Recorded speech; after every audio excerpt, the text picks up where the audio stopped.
ब्रह्मानंद महाविद्यालय में यहाँ पर एक रोड है, छाया में उपस्थित हैं और हमारे साथ हैं BSc honours agriculture 7th semester के छात्र। और इन लोगों ने पीआरए और उसके टूल्स को यहाँ पर अलग अलग तरीके से दर्शाया है और ग्राम पंचायत पतरौलिया का सर्वेक्षण करने के बाद, पीआरए करने के बाद जो डेटा आए हैं उनके आधार पर अलग अलग टूल्स का इस्तेमाल किया है।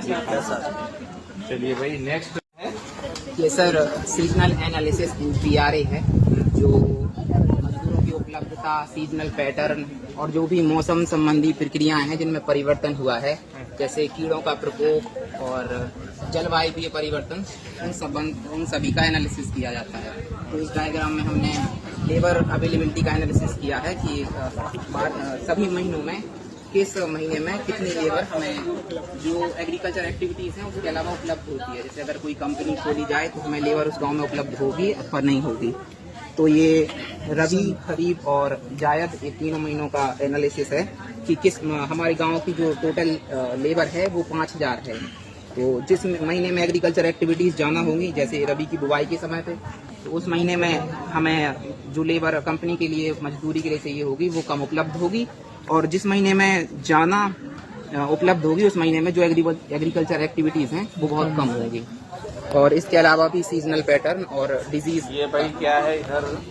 एनालिसिस के अंतर्गत ये सीजनल पैटर्न है। हमने सीजन के आधार पर क्रॉपों का वर्णन किया है, जो हमें गांव में कलेक्ट किया है, जिन्होंने बताया कि कौन कौन सी हमारे यहाँ क्रॉप होती है किस सीजन में। तो हमने फर्स्ट में खरीफ सीजन में उन्होंने बताया था कि जून, जुलाई, अगस्त, सितंबर 4 महीने हमारी क्रॉप खरीफ क्रॉप में बादल के आधार पर मौसम के आधार पर, जो बारिश के आधार पर होती है क्रॉप है। मूंगफली है, धान है, और तिल है, उड़द है, मूंग है, 5 क्रॉप है। फिर सेकंड में आते हैं हम वो रबी में।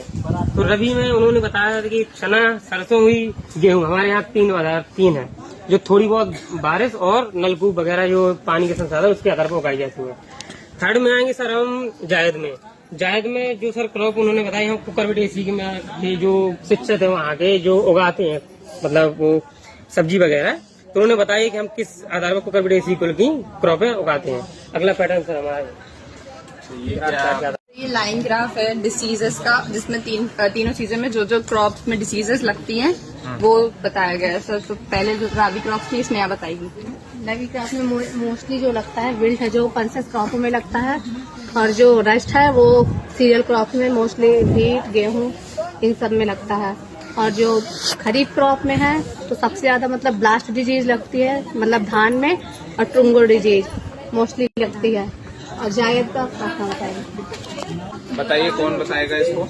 हाँ, सर ये मैट्रिक्स रैंकिंग है सर। यहाँ गांव वालों की तरह से उनकी मुद्दों, समस्याओं के बारे में बताया सर। ये जनसंख्या के आधार पर सर ये 55% ओबीसी है, और ये 25% एससी, और 10% जनरल है, और एसटी का 7%, और अन्य जो वाइल्ड है वो जंगली है वो सेकंड, थर्ड के आधार पर। Yes sir. तो इससे समस्याओं को भी हम क्या रैंक कर सकते हैं कि गांव की कौन सी समस्या पहले नंबर की है, कौन सी दूसरे नंबर की है, या कौन सी अंतिम नंबर की है? जी सर, कर सकते हैं। जी सर।